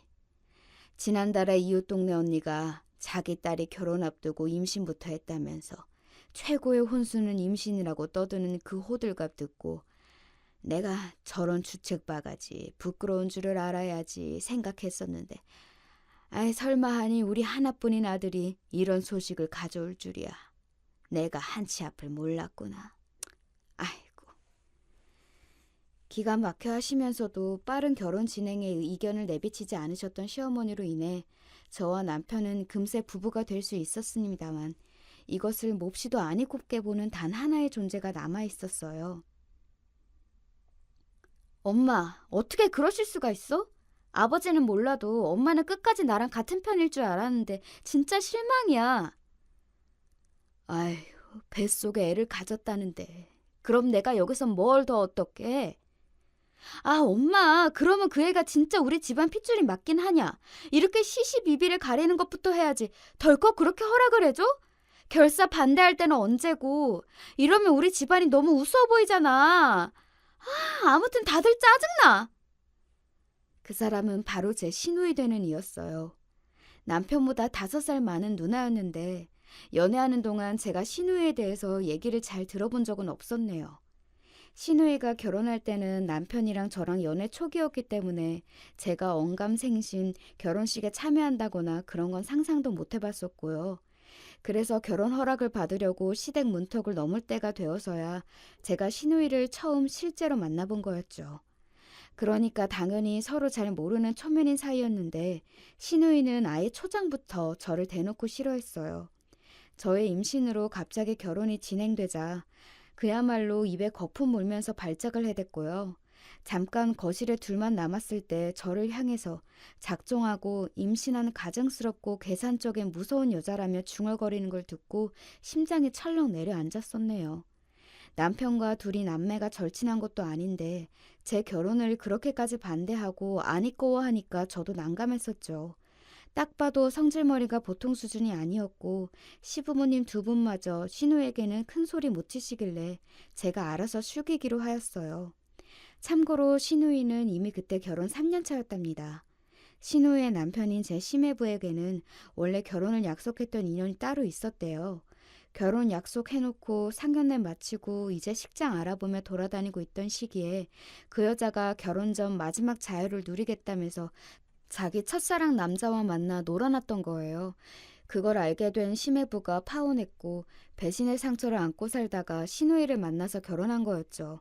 신우이가 자기한테 먼저 열심히 들이대고 구애를 펼치는 걸 보면서 이 여자라면 나를 배신하는 일은 없겠구나 싶어져 마음을 열었고 짧은 연애 끝에 결혼을 하였다네요. 그때 결혼하면서 신우이 자기 시댁으로부터 별별 소리를 다 들었대요. 아들이 더 어린 여자랑 결혼했으면 좋겠는데 나이 많은 여자라서 좀 그렇다느니 하는 핀잔들이요. 아무튼 그런 과거를 거쳐서 힘들게 결혼에 골인하였으니 저를 보면서 신우이가 혹시 쟤는 왜 나보다 못났는데 슬슬 풀려서 결혼하고 자기 시부모한테 인정도 금방 받냐는 생각으로 화가 난 건 아닐까 하는 짐작이 들었어요. 소심하고 의견 크게 잘 못 내세우고 특히 분란 만드는 걸 기피하는 성격인 저는 신우이가 처음부터 두려웠던 것 같네요. 착실히 태도를 보이고는 있었지만 마음 한구석이 불편했는데 마침 남편도 저에게 이런 소리를 해왔어요. 내가 너에게 미리 확실하게 말해두고 싶은 부분이 있는데 나 우리 누나 상대 못해. 드세고 앙칼지고 온통 다혈질이라서 나는 사춘기 이후로 우리 누나랑 제대로 된 대화를 해본 적도 없어. 그러다 보니까 점차 남매 사이가 좀 딱딱해졌고 누나를 대하는 게 너무 피곤하고 어려워서 차라리 상대를 하지 말자는 마음을 먹은 지 오래야. 그렇다는 거 충분히 예상하고 있었어. 나한테 여자들끼리가 차라리 잘 통하지 않을까라고 말하는 거 듣고 아, 오빠가 형님하고 워낙 대면대면하기 때문에 차라리 나랑 형님이 가까워지는 게 더 확률이 높다고 판단한 거구나 싶었거든. 나 오빠의 누나인 내 형님이란 사람이 솔직히 현 시점에서 보자면 많이 어렵고 껄끄러운 존재야. 근데 앞으로 시간을 두고 친해지고 싶은 욕심이라면 살짝 있는 것도 같아. 지금 당장은 어려워도 우리 아기 태어나고 나면 자기 조카는 예뻐해 주실 테고 그러면서 나도 형님이랑 조금씩 그때부터는 친해지는 거지. 오빠는 내 생각이 어때? 그럴 수 있을 것 같아? 글쎄 잘 모르겠다. 우리 누나 성깔이며 고집이 어렸을 때도 만만치 않았지만 나이 들고 나서는 더 심해진 것 같다는 생각을 내가 종종 했었거든. 그래서 너에게 장담은 못 해주겠고 나쁜 사이로 지내지만 않아도 성공이라고 생각해. 내가 민망한 부탁을 해보자면 우리 누나 일 가지고는 나한테 도와달라 해결해달라 그래도 내가 딱히 해줄 수 있는 게 없을 것 같으니까 네가 알아서 판단하고 처리하는 게 더 나을 거야. 여자들끼리만 통하는 감성이 있을 수도 있고 아무튼 나는 우리 누나가 진짜 대하기 힘드니까 네가 이거 꼭 알아줬으면 한다는 거야. 남편이 한숨을 푹 내쉬면서 말하는데 저와의 결혼을 밀어붙이면서 의욕을 보였던 그 모습은 온데간데 없었어요. 그만큼 남매 사이에서 남편의 서열이 확실히 아래에 있다는 것을 저는 알 수 있었죠. 점차 결심하게 되었어요. 시누이의 일로는 남편을 곤란하게 만들지 않겠다고요. 남편이 시누이하고만 안 친한 건 아니었고 심해보아도 이렇다 할 접점이 없었답니다. 남자끼리라서 더 어색하다나 뭐라나 하면서 친분을 안 쌓았다네요. 그런데 심해부는 제가 막연히 예상했던 것과는 달리 정이 많다고 해야 할까요? 본인이 처가에서 겉도는 것 같다며 친하게 지내고 싶다는 말씀을 심해부가 저한테 먼저 해주셔서 깜짝 놀랐어요. 시누이랑 결이 다른데 둘이 부부가 된 게 신기했고요. 자기랑 다르니까 시누이가 심해부랑 결혼하고 싶어 했구나 이런 생각도 들었네요. 저는 시누이의 심기를 거스르고 싶은 마음이 조금도 없었건만 자꾸 시비가 걸렸어요. 올케는 왜 이렇게 표정 관리를 못해? 왜 나만 보면 눈알 겁나게 굴려대고 인매는 실룩거려? 나한테 욕하고 싶지만 참는다는 표정이야 뭐야? 그런 거 아니에요. 제가 원래 표정이 좀 어색한 편인 것 같아요. 신경 쓰이게 해드려서 죄송해요. 아닌지 맞는지는 내가 판단하는데? 올케 설마 지금 임신했다고 유세 떨려는 건 아니지? 그럼 애 낳고 나서는 애엄마라고 유세 떨겠네? 사람 미치게 하는 화법이었고 저를 괴롭히고 싶어서 안달이 난 사람 같았어요. 놀라운 건 시누이가 그래 보여도 직장에서 CS 담당이었다는 거예요. 고객 응대하고 서비스 품질 관리하는 사람이요. 거의 이중인격 수준이었나 봐요. 시부모님이라든지 다른 사람이 같이 있을 때는 확실히 덜 그랬는데 저랑 단둘이 있는 상황에 놓이면 꼭 저를 괴롭혀댔어요. 제가 시누이한테 말씀 좀 지나치시다라고 하기라도 하면 시누이는 제가 임신 중이라 호르몬 문제로 예민하고 성격이 이상해진 거라며 저에게 탓을 돌렸고요. 슬슬 이제 저는 신우이와 시간이 흐르면 친해질 수 있겠지 같은 안일한 생각을 버리고 있었어요. 신우이를 제외한다면 제가 시댁 식구들 중에서 힘들게 상대하는 사람은 딱히 없었기 때문에 버틸만 했던 것 같네요. 가끔이지만 뵐 때면 심해부가 저를 엄청 반갑게 맞아주셨고 산부인과 다녀온 이야기도 궁금해하셔서 이런저런 대화도 나눴는데요. 설마 이게 신우이의 화를 돋을 줄은 몰랐어요. 언제부턴가 저를 보는 신우이의 눈빛이 살벌하고 섬뜩하다고 느꼈지만 원래도 저랬다고 넘겼는데요. 그러다가 새우 먹던 날 일이 터진 거였죠. 시아버지 지인분께서 생물새우를 한 박스 보내주셨는데 시댁에서 같이 그걸 먹었거든요. 저는 입덧이 올라왔는지 갑자기 속이 안 좋아서 나중에 먹겠다 하고 방에서 휴대폰을 했고요. 그러다가 일 때문에 늦게 오신 심해부가 왔는데 시간이 좀 지나서 그런지 저도 입맛이 좀 도는 것 같아서 남은 새우를 심해부랑 둘이 먹기로 했어요. 시부모님이랑 시누이, 남편은 거실에서 과일 먼저 먹겠다고 했고요. 근데 딱 보니까 심해부가 손가락에 밴드를 붙이고 있는 거예요. 다치셨냐고 여쭤봤더니 오늘 낮에 베었다고 하시더라고요. 새우에서 나온 물이 그런데 들어가면 밴드에 스밀 거고 상처도 아플 것 같아서 제가 새우를 까드리겠다고 했어요. 저 이런 거 잘하거든요. 저는 어차피 많이 먹고 싶지도 않았고요. 제가 심해부한테 새우를 까드리는 동안 이야기도 나눴어요. 심해부가 특히 가족 이야기 같은 거, 애들 이야기에 관심이 많으셔서 저는 주로 어렸을 때 친했던 친척 오빠들 얘기해드렸고요. 그랬더니 심해부가 즐거워하시면서 들었어요. 웃음소리를 들었는지 어느새 시누이가 어두운 표정으로 부엌에 들어와 있다는 것도 모르고 말이죠. 심해부가 임산부한테서 이런 대접을 받으니 유독 황송했다며 잘 먹었다고 자리에서 일어나는데 그러자마자 시누이는 갑자기 환한 미소를 지으며 표정을 바꿨습니다. 그 모든 걸 지켜본 저만 소름 돋는 상황이었죠. 뭔가 느낌이 안 좋았는데 아니나 다를까 이틀 뒤 저를 마주치자마자 시누이가 제 뺨을 한 대 갈겼어요. 그것도 힘을 실어서 엄청 세게요. 짝 소리가 시댁 현관앞 복도에 울려 퍼졌고 제가 어지러운 머리를 붙잡고 간신히 시누이를 쳐다봤어요. 이 망할년이, 너 미쳤냐? 네가 뭔데 내 남편한테 살갑게 눈웃음 살살 치면서 새우를 손수 까줘? 그러면서 임신했다고 애 낳을 때 다 돼간다고 자랑질도 엄청 해댔지? 그게 무슨 말씀이세요? 손가락 다치신 것 같아서 직접 까드렸을 뿐이에요. 불순한 의도는 없었어요. 그리고 저 임신했다고 자랑질 한 적도 없어요.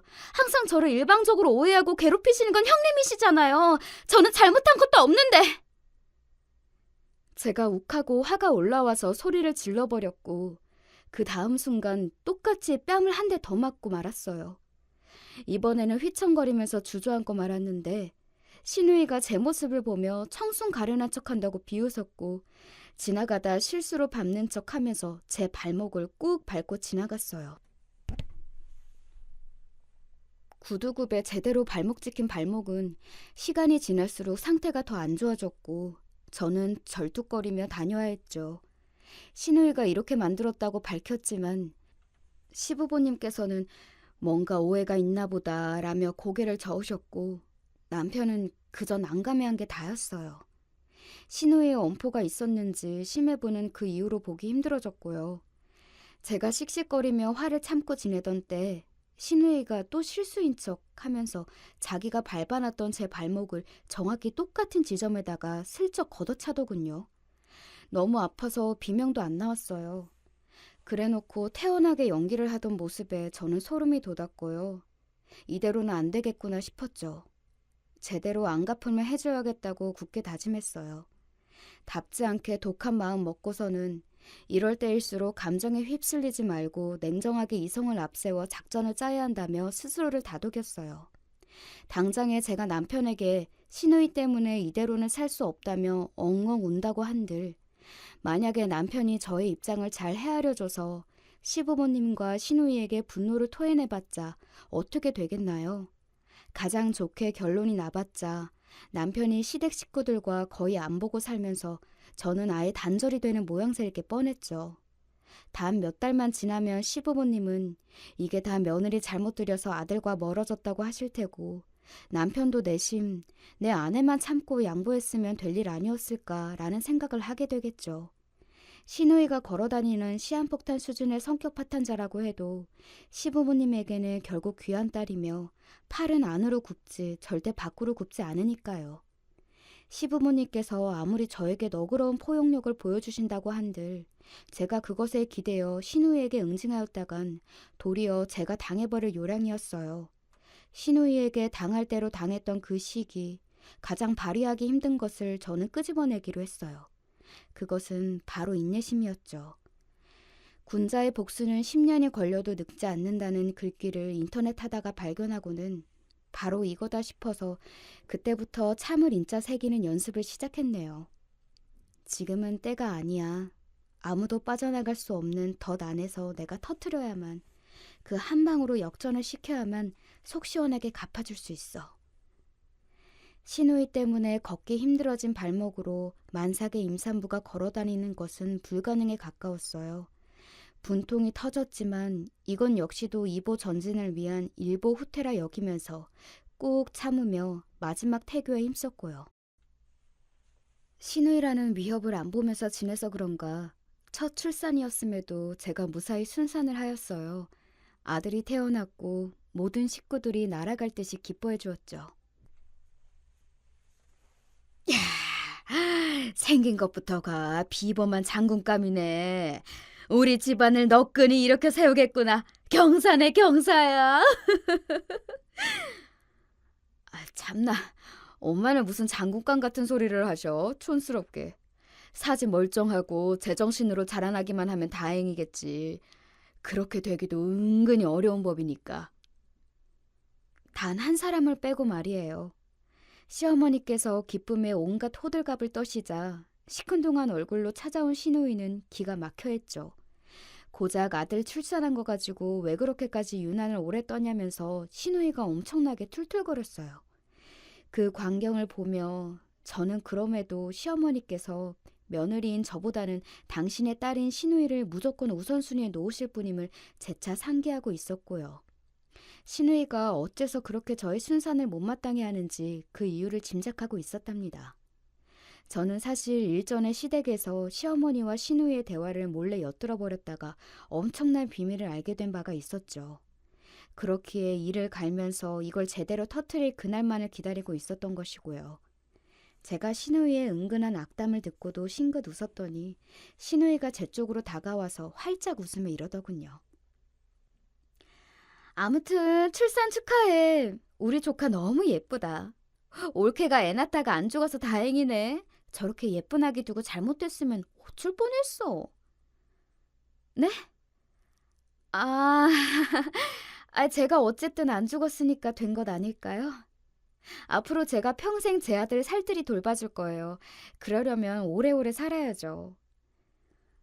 어머, 너무 그렇게 악에 빠쳐서 애쓰지 않아도 돼. 올케가 잘못돼도 애를 키워줄 사람들은 많아. 예를 들면 나? 고모나 엄마나 아이한테는 비슷하지 않을까? 와, 어쩜 그런 말을 할 수가 있었는지 모르겠어요.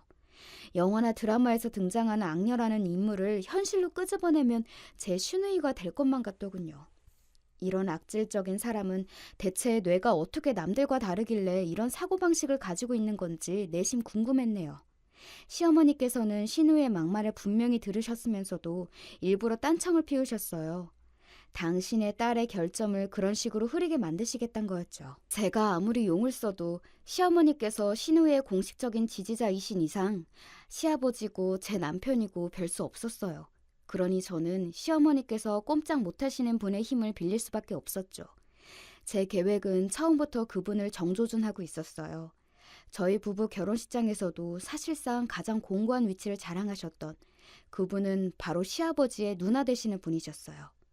네, 시어머니의 시누이 말이에요. 저에게는 시고모님이신 그분 앞에서 시아버지께서는 절대적으로 충성을 하셨답니다. 이남 삼녀 형제 중에서 시고모님이 첫째이셨고 시아버지가 막내이셨거든요. 그리고 시아버지께서는 일찍 돌아가셨던 당신의 모친 대신에 당신의 큰 누나를 마치 어머니 따르듯 하며 자라오셨다고 하더군요. 그러니 시부모님께서 결혼하실 때에도 결혼하신 후에도 시고모님께서 얼마나 시어머니께 영향력을 행사하셨겠어요. 시누이이자 사실상 시모 같은 존재가 시어머니께는 시고모님이셨으니 서열이 확고하였죠. 그런 시고모님께서는 1년 중에 대부분을 일본에서 사시기에 도무지 제가 결혼 후에 사적으로 뵙는다거나 할 일이 전혀 없었어요. 다만 그분의 팔순이 곧 다가오고 있다는 것만은 분명히 알고 있었죠. 시댁 집안의 최고 권력자이신 시고모님의 팔순잔치라고 한다면 모든 사람들이 단 한 명의 불참도 없이 전원 참석하는 대형 행사가 될 전망이었답니다. 저는 범 앞에 하룻강아지 던져놓을 심산으로 열심히 아기를 키우며 지냈어요. 시누이 때문에 오래도록 아픈 발목을 매만지며 전의를 불태웠던 것 같아요. 지금 돌아보면 제가 그때 악에 받쳐서 그 한 가지 생각에만 사로잡혀 있었던 듯 싶어요. 이윽고 시간은 흘러 대망의 시고모님 팔순잔치 당일이 되었습니다. 저희 부부가 아무래도 아기를 안고 있으니 다들 관심과 이목을 이쪽으로 주었어요. 어른들께서 덕담 한마디씩 꼭 던져주셨고요. 제가 예의 바르게 웃으면서 화답을 해드렸더니 분위기가 시종일관 화기애애했고요. 그런데 시누이는 이것도 마음에 들지 않았나 봐요. 재수없게 왜 중간에 서서 길을 막고 있어. 비켜 좀, 사람 지나가게.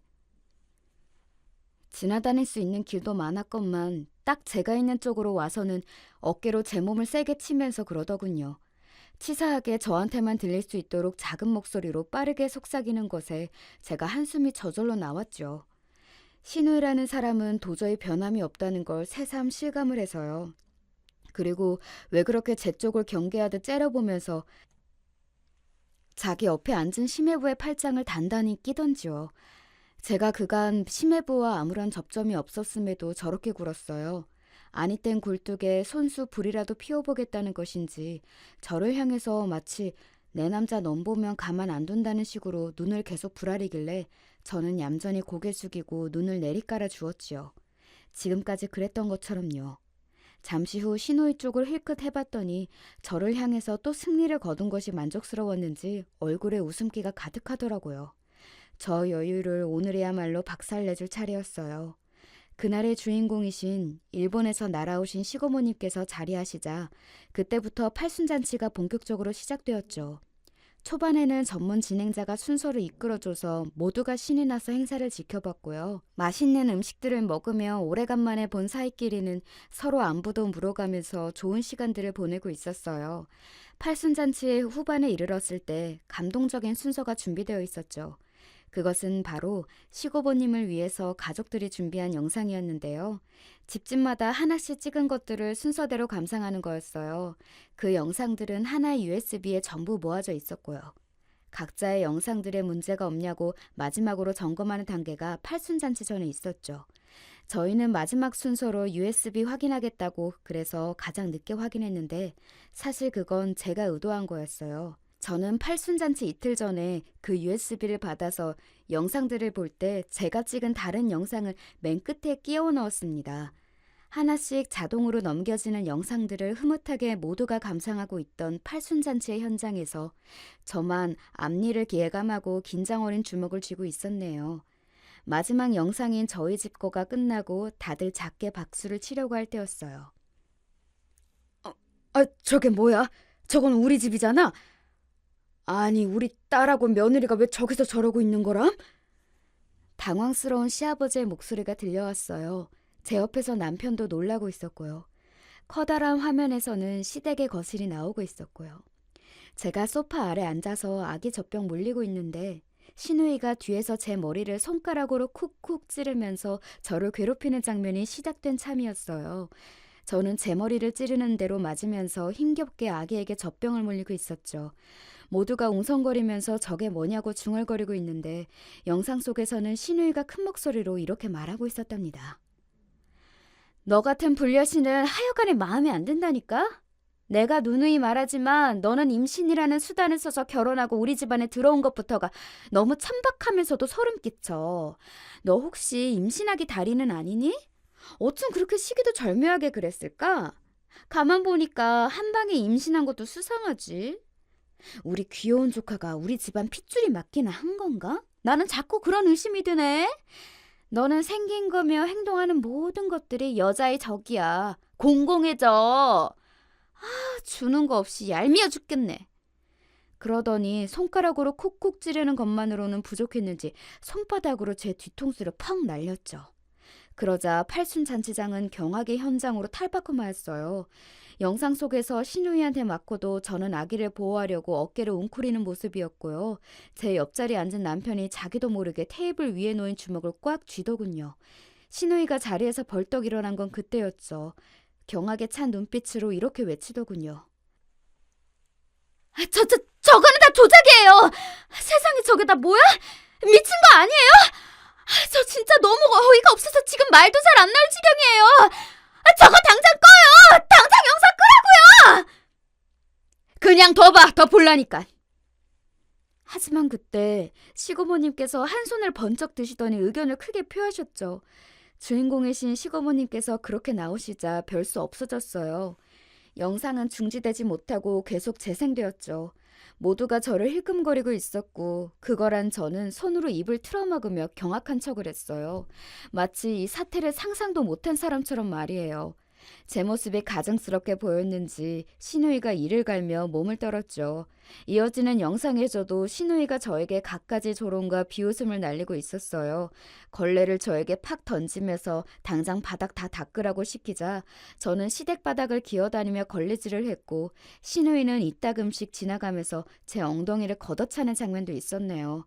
그러자 다들 우라통을 터뜨리며 영상을 향해 삿대질을 하기 시작했네요. 특히 어른들께서 그러셨어요. 신우이가 저 갈구는 게 영상 속에서 다 나왔습니다. 제가 일부러 시댁에 갈 때마다 휴대폰을 거실 구석에 있는 책장에 비스듬히 세워놓고 동영상 촬영 버튼을 눌러놨었거든요. 저는 가히 미친 듯한 인내심으로 참으며 견디며 모든 증거를 남겨왔던 거예요. 제가 놓은 덫에 걸린 줄도 모르고 신우이는 영상마다 악마 같은 표정을 마음껏 지으며 저를 짓밟았어요. 이런 말도 영상 속에서 날렸죠. 내 동생이나 너나 둘 다 지능이 후달리는 게 비슷해서 결혼을 한 거잖아? 그래서 태어난 조카도 걱정이 돼. 걔도 지능이 부족하겠지? 어쩜 좋아? 그러자 시부모님께서 동시에 현기증을 느끼셨는지 앉은 자세 그대로 휘청거리셨고 신우이는 입술까지 벌벌 떨면서 저에게 돌연 소리를 질러댔어요. 너 뭐야? 이런 식으로 나온다 이거지? 네가 뭔데 나를 모함해? 인연이 진짜 너 뒤지고 싶어!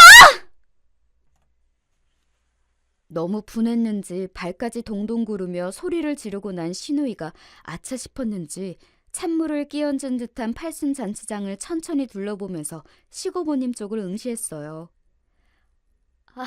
아니에요. 제가 지금 너무 억울해서 기가 막혀가지고 이러는 거예요. 정말이에요. 저 결백합니다. 울먹이면서 결백을 주장한 신우이는 이윽고 자기 옆자리에 앉아있는 심해부를 내려다보면서 간절하게 말하기도 했어요. 여보, 나 진짜 너무나도 속상해. 내가 왜 이런 일을 당해야 하는지 모르겠어. 속을 알 수 없는 무서운 올케 잘못 만나서 내가 지금 억울한 함정에 빠진 거야. 여보는 나 믿지? 그치? 신우이가 한껏 가증스럽게 구는 모습에 역시 저 뻔뻔한 연기력은 대단하구나 싶었네요. 바로 그 순간 시고모님께서 두 주먹을 테이블 위로 쾅 내리치셨어요. 살벌한 눈빛은 신우이를 향해 있었고요. 마치 그 입 닥치라는 표시 같았어요. 신우이가 즉시 입을 닥치더니 입술만 꽉 깨물면서 고개를 떨구더라고요. 그쯤에서 제가 열심히 비틀거리며 자리에서 일어났어요. 모두의 시선이 저에게 주목된 가운데 제가 이 순간만을 위해 준비해온 대사와 감정을 필사적으로 살렸습니다. 정말 죄송합니다. 제가 분란을 만들어버렸네요. 이럴 의도는 없었어요. USB가 저희 집으로 왔을 때 제가 뭔가를 잘못 만져서 저희 집 컴퓨터에 있는 영상들을 그쪽으로 옮긴 모양이에요. 이렇게 제가 찍은 영상들이 공개될 줄은 몰랐고 그냥 나중을 위해서 혹시나 싶어서 모아둔 것뿐이었는데 맹세코 이런 식으로 터뜨릴 생각은 추호도 없었습니다. 믿어주세요. 즐거운 팔순잔치를 제가 망쳐놓은 것 같아서 너무 죄송하고, 그리고 다들 형님을 혼내지 말아주셨으면 해요. 저는 형님을 이해하고 있어요. 이건 진심이에요. 저는 시고모님과 시부모님을 번갈아 쳐다보며 눈물이 그렁그렁해진 채로 말을 이었어요. 슬쩍 보니까 신우이는 도저히 갈피를 못 잡겠다는 표정으로 저를 쏘아보고 있었고요. 저는 눈물을 훔치며 집안의 어른들이 신우이를 용서해 주실 것을 빌었죠. 부디 형님을 용서해 주세요. 저도 형님이 저를 괴롭히시는 게 죽을 만큼 힘들었지만 형님의 처지가 안쓰럽기도 해서 오죽하면 저러시나 싶고. 그야 왜냐하면 형님은 아이를 갖기 힘드신 몸이니까. 저를 보면 복잡한 심경이셨겠죠. 제가 이해하렵니다. 같은 여자로서 제가 어떻게든 공감을 해드리고 싶어요. 제가 흐느끼며 던진 폭탄 발언에 소란이 일었어요. 다들 그게 무슨 말이냐고, 아이를 갖기 힘들다는 게 무슨 뜻이냐면 난리들도 아니었죠. 저는 감정이 격해져서 깜빡 말실수를 하고 만 것처럼 놀란 표정을 지어 보였고요. 그간 제가 괜히 복수의 뜻을 품어왔던 게 아닌 것을 그 자리에서 제대로 뽐내 보였습니다. 그때 심해부가 넋이 완전히 나간 표정으로 자리에서 천천히 일어나는 게 보였어요. 신우이는 사색이 되어 있었고 도대체 제가 자기의 비밀을 어떻게 알았는지 의문이란 얼굴이었죠. 저는 시댁에서 시어머니와 신우이의 대화를 언뜻 엿들은 적이 있었어요. 시어머니께서 너는 남들보다 2배로 노력해야 한다. 지금이라도 병원 다녀라. 라는 식으로 신우이에게 말씀을 하셨거든요. 그러자 신우이가 자존심 상해서라도 아직 병원 다닐 생각 안 든다고 대답했었고요. 분명히 이세 가는 문제로 대화를 나누고 있었던 것 같은데 신우이가 남들보다 더 노력해야 한다는 게 어째서인지 궁금해졌었죠. 어쨌거나 그때부터 확실해진 거였어요. 신우이가 임신에 어려운 몸이고 저를 처음부터 엄청나게 싫어했던 건 제가 혼전 임신은 한 사람이어서였죠. 아이를 좋아하는 남자랑 결혼한 탓에 자기는 애타게 오매불만 기다리는 임신, 저는 결혼 전부터 해버렸으니 제가 너무 싫었던 거예요. 그렇기에 시어머니는 더욱 당신의 딸이 안쓰럽고 애틋하였고요. 그제서야 퍼즐이 맞춰지는 기분이었죠. 그 후로 저는 추가적인 단서를 찾으려고 일부러 신우이 곁을 맴돌기도 했었던 거예요. 신우이가 저를 못 살게 하는 증거도 모으고 신우이가 임신에 어려운 것에 대한 얘기도 정확히 들을 겸 해서요. 그 결과 저는 신우이가 난소 나이가 많다는 사실을 알아낼 수 있었어요. 여자만 가지고 있는 난소라는 생식기 조직에서 생성되는 호르몬, 이게 나이가 들수록 분비가 조금씩만 되기 시작하거든요. 그러니 여자들의 생리가 아예 끝나고 나면 분비가 거의 안 되지요. 이렇게 차이가 있기 때문에 혈액검사로 난소의 나이라는 걸 파악할 수가 있어요. 검사자 나이하고 난소 나이가 대략 일치하는 게 평균이라 할 수 있겠는데 제가 놀라운 사실을 접한 거였죠. 신우이는 난소 나이가 자기 나이보다 12살이나 많았어요. 검사지에 아예 나와 있더라고요. 그럼 사실상 생리가 끝난 상태 수준의 호르몬을 가지고 있다는 얘기였죠. 30살보다 40살이 임신 어려운 건 누구나 아는 사실이고 그냥 상식이잖아요. 그렇다면 신우이도 난소 나이를 보고선 당연히 자기가 임신 힘든 거 예전부터 알았을 텐데 심해부를 비롯한 모두를 속이고 있었던 거죠. 오로지 시어머니만 아시는 듯 했고요. 아니에요. 제가 임신이 어렵다니, 힘들다니, 그건 말이 안 되죠. 저 아직 창창한 나이인데 올케가 아직 잘 모르고 떠드는 모양이에요. 다들 오해하지 마세요. 여보, 나는 멀쩡하니까 걱정 안 해도 돼. 나 임신 언제든지 할 수 있는 몸이야. 지금까지 아기 천사와 엇걸려서 임신이 안 되었을 뿐이지. 올케, 진짜 미쳤어? 오늘 어디 아프기라도 한 거야? 당장 나한테 사과해! 맞아요. 네, 형님 말이 맞아요. 제가 잘못했습니다. 난소 나이가 많다고 해서 임신이 안 되는 건 절대 아니죠. 형님은 본인 나이보다 난자 나이가 12살이나 많은 경우라서 상심이 크시겠지만 반드시 이겨내실 수 있으시니까요. 저는 형님이라면 해내실 거라 믿어요.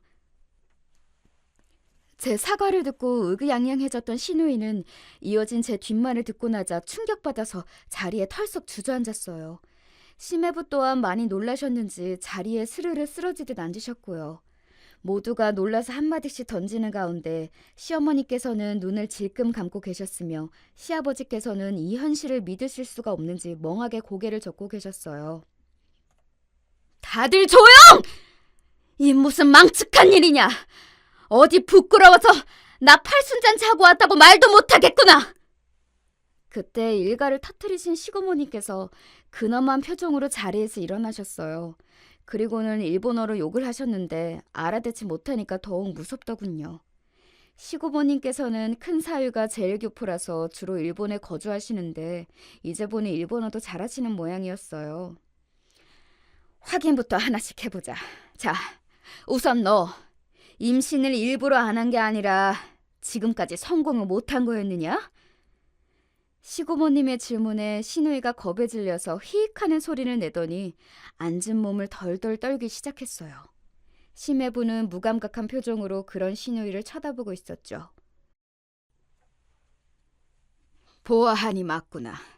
그리고 그걸 숨겨온 모양이고 그것 때문에 시기와 질투에 휩싸여서 내 하나뿐인 친남동생의 부인에게 화풀이를 해왔고 이런 못돼 처먹은 누이를 다 보았나? 남매 간의 우애가 왜 그따위야? 화풀이가 아니라요. 오해가 있으신 거예요. 네, 다 오해입니다. 저는 동생하고도 사이가 너무 좋아요. 그이 닥쳐! 감히 내 인생 한 번뿐인 팔순잔치를 더러운 불화로 죄다 망쳐놔? 신우이는 억울하고 분해 죽겠다는 얼굴로 눈에 눈물을 달더니 고개를 푹 숙였어요. 영상을 그렇게 튼 것도 임신이 안 되고 있는 비밀을 폭로한 것도 저였으니 자기가 이 잔치를 망친 주범이 아니라는 얘기를 하고 싶었겠죠. 그러나 시고모님께서는 얄짤 없으셨고 혀를 끌끌 차시면서 잔치는 여기까지라고 하신 뒤 걸음을 옮기셨죠. 그 발걸음이 심해부 앞에서 멈춰섰어요. 여태 고생 많았네. 이제 하고 싶은 대로 하게.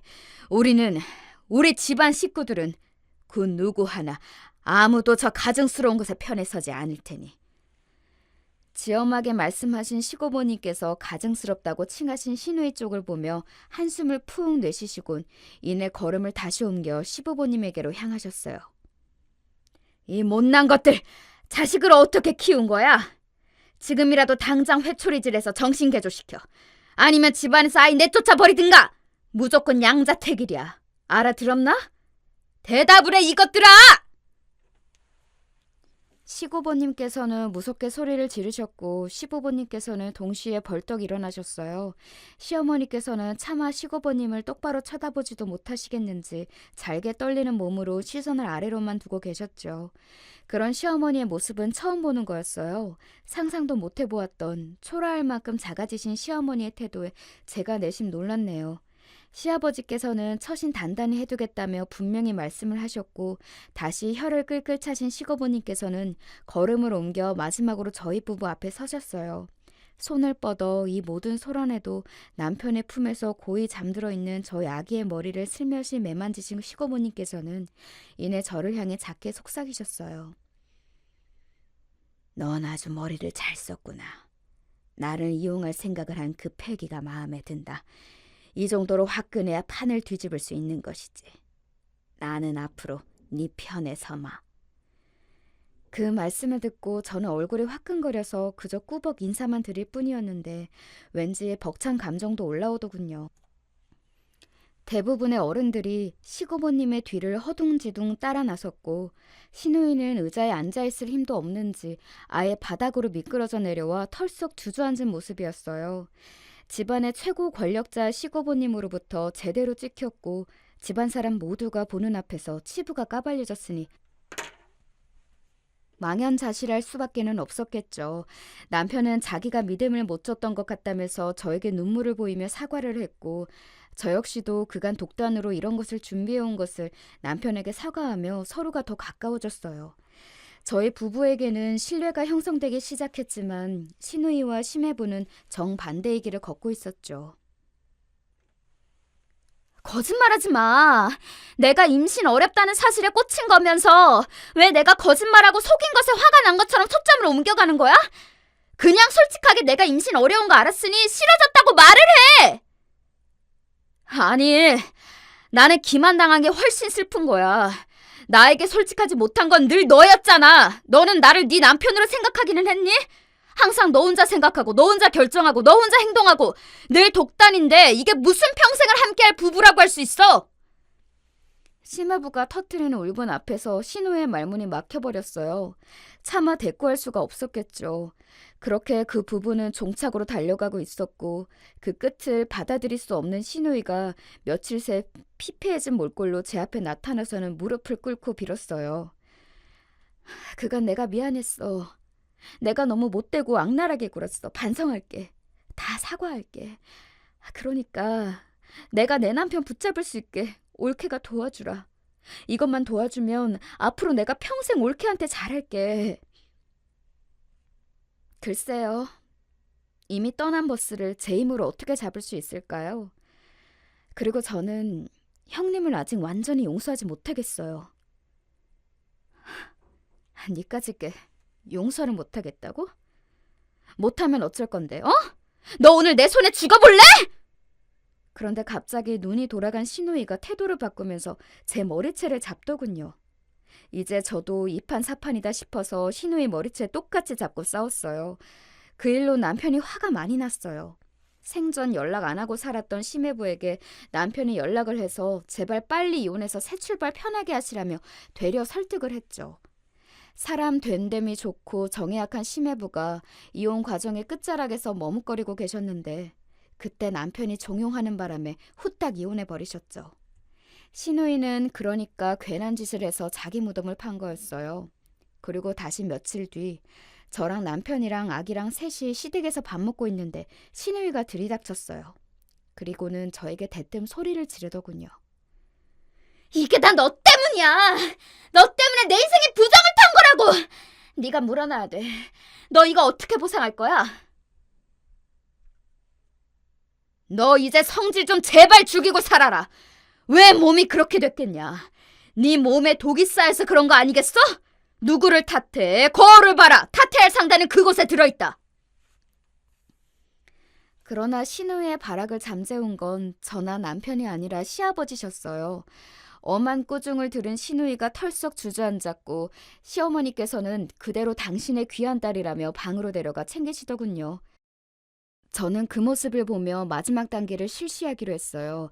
저는 신우이를 정확히 겨냥하면서 그 회사에다가 서비스 불만 제기를 넣었습니다. 일부러 띄엄띄엄 반년간 3번 넣어왔었고요. 그렇게 밑밥을 깔아뒀던 것 위에 2주에 3차례라는 불만 제기를 선사해 주었죠. 익명의 창구를 통해 저격을 당한 신우이는 직장에서의 위치가 어려워졌어요. 알고 보니 신우이가 직장에서도 나름 성질을 부렸었나 보더라고요. 고객한테 받은 스트레스를 신입들한테 푼 거였죠. 새로 들어온 신입들을 벽에 한 줄로 세워놓고 발로 정강이 한 대씩 찬 적도 있다네요. 그 후문을 우연히 접하고 제가 얼마나 어이가 없었는지. 그랬으니 신우이가 곤란해지자 아무도 그 편을 들어주기는커녕 윗선에다가 말을 안 좋게 다들 올려버린 거예요. 신우이는 팀장으로 승진 앞뒀었는데 그거 엎어졌어요. 뿐만 아니라 몇 주 뒤에는 책상이 없어졌고 알아서 퇴사하라는 압박에 시달리게 되었죠. 이건 꿈이야. 이제 고객을 직접 상대 안 해도 되는 완벽한 자리로 갈 일만 남았는데 바로 코앞에서 물거품이 되어버린다고? 이건 정말로 말도 안 되는 일이잖아. 어떻게 이럴 수가 있어? 망연자실한 신우이는 결국 퇴사라는 유일한 선택지를 고를 수밖에 없었죠. 자기는 힘들어 죽겠는데 나머지 식구들은 자기들끼리 잘 지내고 있는 거냐며 신우이는 이제 시부모님을 향해서도 원망의 눈길을 보내기 시작했어요. 시고모님으로부터 절대 신우이를 봐주지 말라는 엄격한 명을 받으신 바 있는 시아버지께서는 그 응석을 모른 채 하셨고요. 퇴사로부터 2달 뒤 신우이는 먼 지방으로 내려가게 되었어요. 시아버지께서 옛 지인을 통해 일자리를 알아봐 주신 것이었는데 사실상 새로운 환경에서 정신 다잡으라는 뜻이었죠. 자기가 거길 왜 가냐며 격렬하게 거부했던 신우이는 자꾸 원인 모를 복통과 하혈에 시달리면서도 몸도 요양을 할 겸 머나먼 지방의 조용한 동네로 결국 내려갔답니다. 거기에 가고 나서도 자꾸 성질 부리고 징징거리는 소리에 대해서 시어머니께서도 이제 학을 떼셨는지 알아 누우셨어요. 그저 손자 커가는 걸 보는 게 낙이라며 저희 아이를 볼 때마다 눈물을 글썽이셨죠. 손자가 없었다면 지금쯤 진작 뇌에 혈관 한두 개나 터졌을 거라고 하시던 시어머니의 말씀에는 진심이 담겨 있어서 남감했네요. 그 후로 코로나가 터져서 시누이와는 더욱 단절되어 지내는 상황이 되었고요. 그런 와중에 전 심해 보였던 그분은 조용히 재혼을 하셨어요. 코로나 때 재혼을 하셔서 결혼식 따로 안 올리시고 양가 식구들끼리만 식사만 하셨대요. 외국으로 가는 하늘길이 다 막혔을 때라 제주도로 신혼여행 다녀오셨는데 허니문 베이비가 생겼다고 하시더군요. 저희 부부가 전 심해부와 연락을 가끔 하는 거 눈치채고 계셨던 시어머니께서 어느 날 슬쩍 근황을 물어보시길래 망설이다가 말씀을 드렸는데 그걸 속에 담아두고 계셨나 봐요. 어느 날 시누이와 통화하다가 우레가 미치셨는지 화를 막 내셨죠. 너는 네 전 남편이 결혼해서 애도 생겨가지고 그렇게 잘 지내는데 너는 지금까지 그 모양 그 꼴로 살고 싶으디? 그럴 생각이 들든? 그러자 시누이가 충격받아서 거품 물고 졸도한 모양이었어요. 병원에 입원까지 했었다 하더라고요. 시누이가 왠지 다시 올라와서 그 다음에는 시댁에서 살지도 모른다는 짐작이 들었고 저희 부부는 그전부터 고심하던 이사 계획을 실천하기로 했어요. 이사한 곳에서 처음 새해를 맞이해서 기분이 들뜬 요즘이고요. 아이는 무척 건강하게 잘 크고 있어요. 둘째는 올해나 내년쯤에 가질까 해요. 신기한 게 심해 보였던 그분과 남편이 원래는 전혀 안 친했는데 지금은 형 동생 하면서 그럭저럭 잘 지내고 있다는 점이에요. 미국 사람들도 아니고 개방적인 것도 정도가 있지 그게 뭔 꼴이냐고 시어머니께서 혀를 차셔서 연락 이어가고 있다는 사실은 최대한 감춤해서 살고 있답니다.